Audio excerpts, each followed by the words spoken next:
país, quanto mais maduro e quanto mais madura também a sua população, mais ele tende a ser multicanal. Essa é a primeira hipótese que apareceu. A segunda hipótese é que, ao ser mais multicanal, ele passa a ser um consumidor muito mais crítico, racional e, consequentemente, muito mais exigente. Bom, essa pesquisa começou a ser planejada no começo desse ano, portanto, no início de 2009. E ela foi realizada, ela teve diversas etapas. Primeiro tivemos a ideia do que pretendíamos buscar, que era conhecer o perfil e o comportamento desse que nós chamamos do neoconsumidor. Depois nós partimos para a elaboração de um questionário base, que foi primeiro inicialmente feito em português, porque como a coordenação foi aqui no Brasil, nós concebemos o questionário em português, depois ele foi vertido para o inglês e aí distribuído aos parceiros do Grupo Ebeltoff em 11 países que optaram por participar dessa pesquisa. Esses parceiros fizeram a tradução desse questionário em inglês para os seus idiomas locais, portanto tivemos 11 questionários distintos, com 11 idiomas diferentes. A pesquisa foi então colocada no ar. Foi uma pesquisa online, né? O gestor da coleta de informações de campo é uma empresa sediada nos Estados Unidos, que fez então esse trabalho para a gente e coletou as 5.500 entrevistas, portanto 500 entrevistas em cada país, mediante alguns perfis que nós tínhamos colocado, equilibrar metade homem, metade mulher, concentrar em faixa etária que participa mais do consumo, quer dizer, para evitar que tivéssemos muitos jovens que não consomem, ou também muitas pessoas de mais idade que também já estão consumindo menos. Então, focamos bem esse público. E aí, tivemos então as respostas e consolidadas então num enorme banco de dados que tem, assim, permite todo tipo de avaliação que a gente possa fazer com base naquele questionário.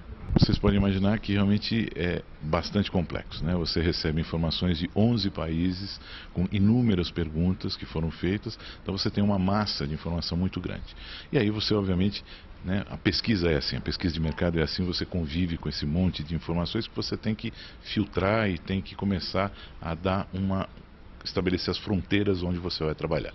O que foi feito, nós mandamos os resultados de cada país para os membros do Ebeltoff de cada país. Eles fizeram uma pré-análise, porque eles conhecem a sua cultura local. Não adianta a gente dizer, porque no Canadá o índice, por exemplo, foi inferior ao que se verificou no Brasil. Nós provavelmente teríamos dificuldade em entender o porquê daquele determinado índice, por exemplo, das pessoas no Canadá gostarem tanto de ir à loja, né? Um exemplo que eu estou dando.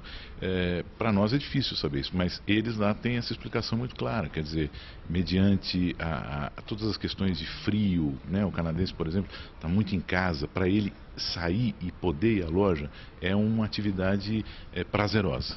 Né? Razão pela qual se compra muito em loja lá. Então, esse tipo de coisa, por mais que a gente possa inferir, é muito difícil você concluir. Então, cada membro fez as suas análises principais, nos passou, além disso, inúmeras informações do tipo número de telefones fixos, número de internautas, número de computadores, enfim, dados censitários, vamos dizer assim, custo, quanto custa por minuto uma conexão de banda larga em cada país, enfim, todas as informações para que a gente pudesse reunir tudo aqui e aí sim partir para mergulhar, para analisar todas essas informações. Aí sim nós podemos comparar um país contra o outro de maneira muito mais segura, né? E mergulhamos, né, talvez tenha esquecido de dizer, no planejamento, nós, além da pesquisa online, no Brasil nós fizemos uma pesquisa complementar de papel e lápis, como a gente chama, na rua, para pegar as pessoas que estão fora da internet, né? Então pegar a realidade geral, de forma geral, não a realidade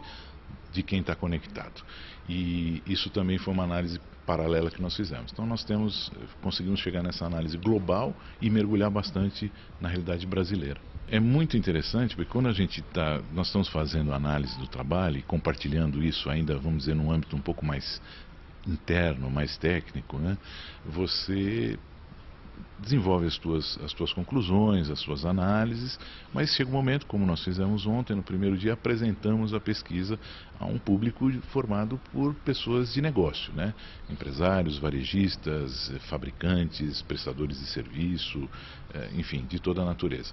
E o eco é muito interessante, né? Porque nós verificamos que as pessoas realmente corroboram todas aquelas colocações que nós fizemos, né, de percepção de que, por exemplo, dentre outras coisas, estava conversando agora com o presidente de uma das principais agências de propaganda do país, e ele dizendo, efetivamente, quem não se ligar, por exemplo, que o neoconsumidor é uma realidade e continuar focando nas mídias tradicionais, por exemplo, já hoje, não daqui a 1, 2 anos, já hoje, ele pode se considerar fora do mercado nos próximos anos. E por aí vai. Então, são coisas bastante interessantes. Acho que o eco foi bastante positivo, assim, veio bastante ao encontro do que a gente colocou.